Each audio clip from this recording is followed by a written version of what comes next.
joining another episode of Chat with Chondee. Today I'm joined by actor, model, and music producer Mr. Brandon Dunn. Thank you so much for joining us today. Thank you We're for glad having to me. have you. Thank you. So we're going to go ahead and jump right in. If you can tell us, how did you get started in the entertainment industry and exactly what do you do? I got started. I was just always interested in jumping in that field, and I can remember seeing people and just thinking, how do I get in there? Like, it just seems like it's magic or something. Right. And I saw a guy on I think it was Facebook, and he was like on set here, and then he's showing what he eat. This is a picture of what I ate, and on set. I'm like, how is he doing this? It just intrigued you, that Yeah, lifestyle. because he was nobody I knew, but I just saw him constantly saying he was on set. He was on Tyler Perry's set. I was like, Tyler Perry? So I sent him a message. I'm like, I'm just gonna shoot my shot. Right. And he responded. He was like, oh man, you just go to this website right here, and you submit for different ones this way and that way. And I'm like, oh, it's that easy. He was like, yeah. Oh wow! So hey, shooting your shot. Sometimes hey, you make it. You miss all the shots that you don't take. So that's great right there. So now, did you have any formal training, or you were more self-trained? When it comes to acting, I remember taking drama in high school, and we did stuff in there. Like I remember doing improv, and improv is basically just you going off what's in there, feeding off of the person you're working with. Right. And so I can remember doing a scene with a guy named Robbie, and we were cops. And when I tell you, it was like the funniest thing ever, and that stuck with me.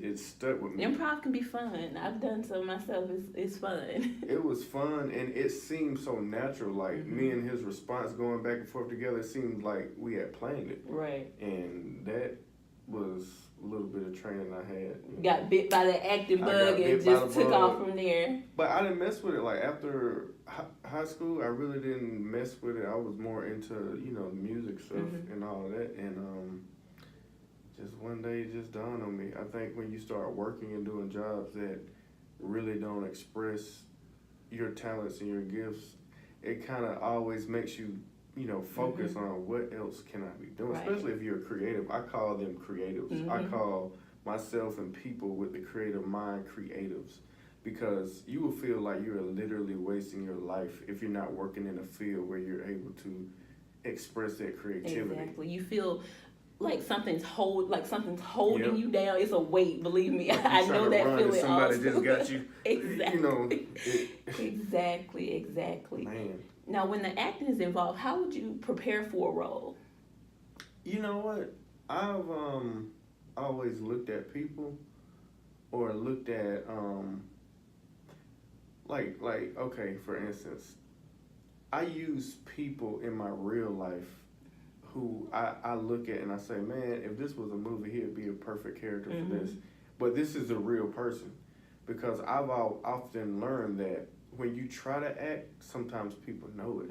And not genuine. Right. So you're better off being more natural in your role. So that's my main thing. Think about somebody who is this character, and think about how they act and how they move and how they respond, and incorporate that into Get yourself. That authenticity into the role. Right. That's awesome. What would you say to date has been your favorite role? My favorite role that I've been in? Oh man. I did this film with Palmer Williams. From he works with Tyler Perry. Right. Okay. And I was a character named Flash, and he was Bones. And Flash was Bones' right-hand man. So whatever Bones say, it goes. But me and Flash work hand in hand. And that was just cool working with a talented, actor of that caliber. Someone you respected in your field. Right. So that was major, but I like the character of Flash. He was just, he was a cool cat, but when it came time to handle business, it was like... With no games. Right. You knew what it was, knew right. what time it was. That's awesome, Brandon. Right. Now, tell us a little bit about the music side of the entertainment industry for you, and what part have you had in that? Now, with music, early on, I just was always fascinated by music, always. And I remember buying a keyboard one Christmas. My dad was like, "What do you want? You want a game system or do you want a keyboard?" And I called one of my best friends at the time, which is Looney Tunes. If anybody knows Looney Tunes, you from Columbus? Most people do. Yeah. So I said, Looney. I said, "Look, man." I said, "My dad said, what you want, a keyboard or a PlayStation?" And I said, "I want a PlayStation, man." But he said, decision. Yeah. He said, "Let me tell you something," because he had a keyboard. I remember, and he used to be making beats and showing me, and I was like, but this was my opportunity. He said, "If you get a keyboard now, one day you'll be able to buy as many PlayStations as you want." Now that's some good advice right there. I said, Invest in yourself. Invest in yourself. I got that little keyboard, and even though my beats were sounding like Nintendo, I was in the process. Right. You got to start somewhere. But I got so much better as the years would go by. I got better and better and better and better because I just had a natural nick for it. And I did stuff for like Bo Hagen and T-Rock from 3 6 Mafia, Skinny Pimp, who was also with 3 6 Mafia, and local groups here like Money Boy and the Scoundrels. I was trying to mess with Shout out to the Scoundrels. You know, Scoundrels Squad. You know, I have a little connection with Invisible Records. Shout out to my husband, Terrence Truitt. True. But yeah, music I kind of fell back on because early on, just having some dealings with people and them lying to you. I'm a cat who just believes in keeping your word on certain things, and just that industry sometimes can be so dark, and it can turn you completely off. I'm finding that more and more working with people that's in all walks of life. You just really have to feed off of people's energy and see who's real and who's not. And it'll always, they can't hide it for long, so it'll always come out. It's going to come out. It's going to be one day where they don't want to do something or they told you they was going to do it. It's always going to come to the light. So that's a major thing, is connecting with people with good energy who's just genuine and for you, and cutting people off who aren't. Right. You know. Now, keep your peace. If they're not bringing peace or positive vibes, you got to go. Now, I know with being a man of God and your faith, how has that affected your career in the industry, if at all?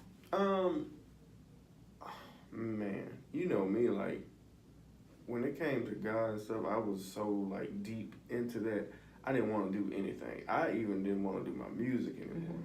And I started looking up Sam Cooke, and he's, like, my favorite singer of old time. And I remember when Sam started, his dad said he changed his name on the record so nobody would know it was him. But when he heard it, he said, "Sam, boy, I know it's you." You can't hide that, boy. Everybody knows it's you. He said, "Why are you using this fake name?" And he said, "Well, Daddy, you know, I'm in the church, and, you know, I don't want it to mess up my religion and my job." And he said, "Let me tell you something." He said, "Music and God," he said, "I'm going to tell you this." He said, "The church and God is your religion." With your music, that you have a favorite? I would probably say music. Music, that's your passion right there, true love. Yeah, that was like, my first love was dancing, of course, but music is right there. It's always been there, just a natural thing I've always been gifted at. So. Okay, now do you have just one particular type of music, or you branch out a little bit? I started producing way back in high school, making rap stuff, and but I can do it all now. I can do pop to R&B to it all. Whatever's I love needed. R&B though. That's the singing. I feel like that's real music. Okay. Now, for those who have been following me for a while now, know that I'm a true Beyonce fan, and she has been known to say that she has an alter ego when she gets on the stage. Now, do you have an alter ego that gets on the stage, or is that all you? It's an alter ego. Who's your alter? Does he have a name? It's Marco Majors. Okay. Marco Majors. That's who you go into when you get this stage. Yeah. Now, do you get nervous or have a certain energy that you have before you get ready to perform? I feel like a kind of like a high, and it seems like it's just energy though, because like when I'm on stage, it's like exhilarating. Yeah. I can just keep on going. Awesome. Now, what projects are you working on next, or where can we see you? I have another film we're about to get ready to shoot.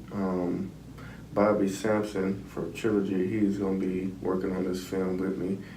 It's based off of a book, a true story of two brothers in Columbus. Oh, wow. It's going to be pretty deep.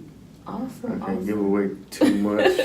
Now, right when now. can we look for that coming out? Is that 2019? Probably so.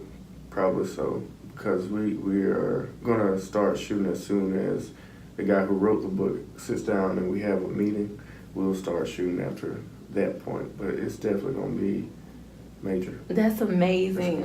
Out here doing big things. Now, I know that you worked on The Walking Dead. Can you tell us about that experience? Man, when I worked on Walking Dead, I didn't watch the show. Mm-hmm. But I went and I worked, and I'm looking at all these people like, cool. But it's a lot because I watched The Walking Dead, so right. I'm familiar. It's deep. It's I can imagine seeing it up close. Right. So after I worked the show, I went back and started watching. Then I became a fan. Then I was mad that I wasn't a fan when I did work it because I didn't know who nobody was. Exactly. Now, can you Brandon, tell us where can our followers see you? Like on Instagram, Facebook? How can they follow you? Facebook, Brandon Dunn. Brandon Dunn. And Instagram, I'm Marco_Majors. Oh, okay. So the alter ego is over on Instagram. You want to check him out and see what's going on with him. I need to really consolidate my name so people don't get confused. And they, hey, his twin is over here. I have a producer name, artist name, and a actor name. So it's like 3 different people. Maybe I should just have something across the board. Right. So people don't get confused. They won't. So I'll have that also down in the description box below. And thank you so much again for coming on Chat with Chondee. You will. See you guys next time.